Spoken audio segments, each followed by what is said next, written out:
You'll see on most commentators in the media constantly urging the U.S. to become more engaged in the negotiations between the Israelis and the Palestinians. Today that the U.S. must get more involved in settling the conflict. There are growing calls for President Bush to take on a more active role. Nearly everyone agrees the U.S. must play a more active role in an attempt to... The premise of that view is the idea that's stated over and over again, that the U.S. is merely trying to bring about a peace, trying to bring the two sides together. It has no preconceptions about what, whose side is right and whose side is wrong, which side needs to make more compromises and which doesn't. And I think that's a fundamentally inaccurate view of how U.S. diplomacy has worked over the past several years.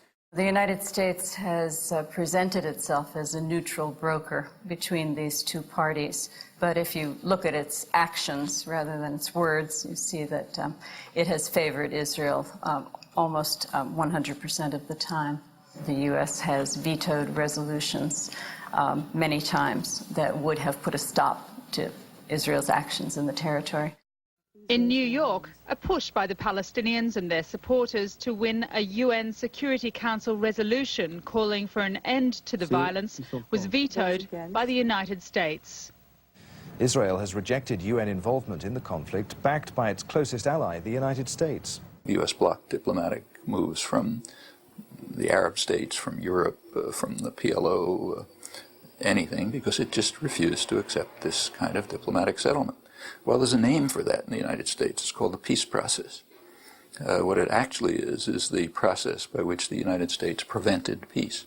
The United States has struggled for decades with widely varying success and failure to help ease this Mideast conflict. The United States as a neutral broker between Israel and the Palestinians is a cruel joke on both Palestinians and the Arab world at large. The United States has exercised its veto many, many times in the Security Council, but perhaps worse than that is that it provides billions of dollars of aid to Israel, a lot of it military aid, and a lot of it in the most lethal possible form. American aid to Israel totals over $6 billion per year. Israel receives $3 billion in direct aid, 2/3 of which is military aid intended for the purchase of American-made weapons. In addition, Israel receives $3 billion in indirect aid, at least half of which is used for military ventures, such as subsidizing Israel's domestic armaments industry. Not included in this figure are other forms of military aid, such as weapons given to Israel free of charge, including fighter planes and attack helicopters. Total U.S. aid to Israel since 1949 has amounted to over $100 billion, making Israel, a country the size of New Jersey, the fourth most powerful military in the world, in possession of the largest fleet of F-16 fighter planes outside the United States. The international community says that better not mean more of this, the devastation caused by Israel's F-16s.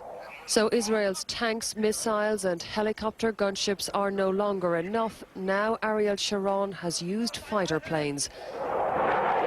America supplied the planes, seen here in action in Lebanon. The pipeline of violence is very much stamped made in USA. I mean, the United States has been brokering an alleged peace process for how long? And what does the situation look like?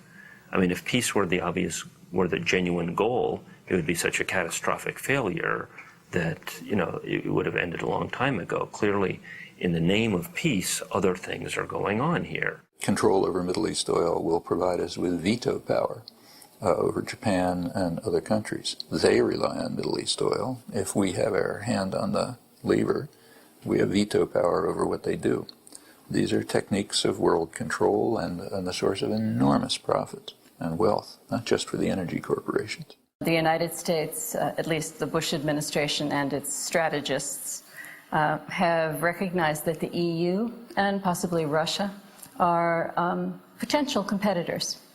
And so being able to keep control of trade, investment, and the oil industry in a region that is very close to Russia, very close to Europe, this is a way for the United States to maintain its hegemony.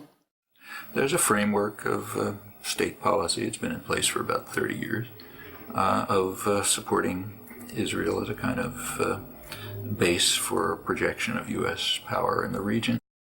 That support intensified under Clinton and intensified even more in the Bush administration with the rise to power of the neoconservatives in the Defense Department, such as Paul Wolfowitz, Douglas Feith, Donald Rumsfeld, and others like them. Now, when in effect you have people so close to Israel inside the US administration, I think Israel is in the White House. This was the 6th meeting between Mr. Bush and Prime Minister Sharon. Every time he comes, I learn a lot. The president has never... There is no difference any longer between US policy in the Middle East and Israeli policy.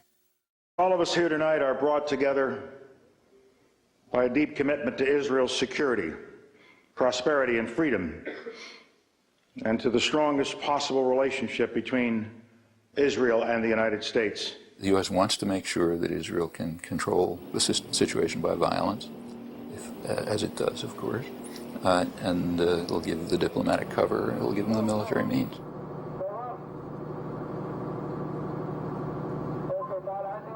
Congress, which is very, very strongly pro-Israeli at the moment, 94 votes to 2 was the way a resolution was passed in the Senate the other day, wholeheartedly endorsing everything Israel is doing.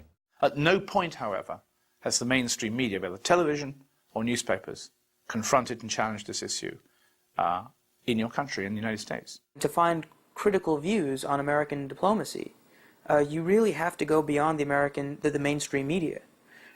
You can find very critical views in the British press. You can even find critical views in the Israeli press.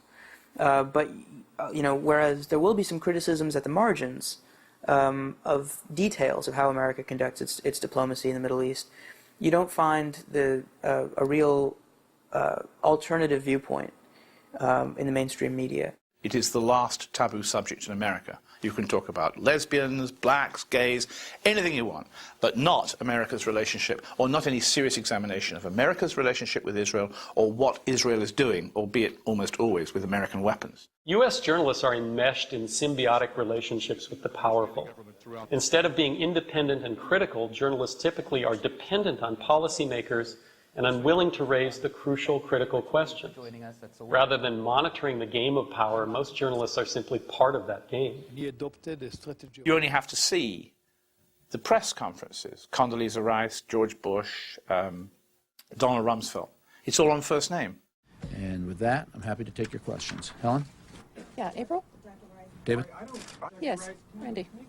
John? What do you know about the sourcing of the British? But the relationship between American journalists, particularly television journalists, and the centers of power has become incestuous.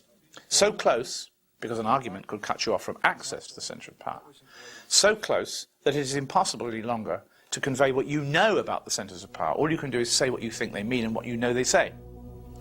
So what's the point of journalism?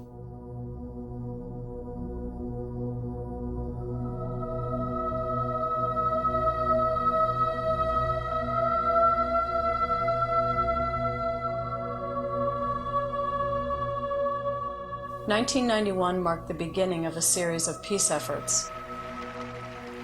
Of the most recent and well-known were the negotiations that took place in the summer of 2000 at Camp David with then-President Bill Clinton, PLO Chairman Yasser Arafat, and former Israeli Prime Minister Ehud Barak. The aftermath of their breakdown is perhaps the clearest example of the Israeli PR machine at work. There are two pieces of this narrative that the Israeli propaganda machine has been very effective in convincing everybody of. The first is that what happened at Camp David was that Barak made the most generous offer that any Israeli ever had or would make. Arafat answered with violence. The charismatic crusader for a Palestinian homeland has rejected what many thought was the best peace deal he could get, and he's failed to stop the terror. In fact, 2 years ago, Ehud Barak did lay it all out on the table. A Palestinian homeland, giving back over 90% of Jewish settlements, even a plan which divided Jerusalem. What was being offered to the Palestinians was an impossible deal that no Palestinian leader could possibly have accepted. They proposed creating a Palestinian state in most of the West Bank and Gaza Strip. But this state was not going to have control over its borders. It was not going to have control over its airspace. It was not going to have control of the only resource, natural resource in that area, which were the major aquifers. And it was going to be bifurcated and crisscrossed by Israeli settlements and Israeli roads. So it was going to be broken up into at least 4 or 5 different pieces. It was a nominal Palestinian state within effectively a greater Israel. It's as if the Palestinians have been put in the basement of. In New York, a push by the Palestinians and their supporters to win a UN Security Council resolution calling for an end to the violence was vetoed by the United States.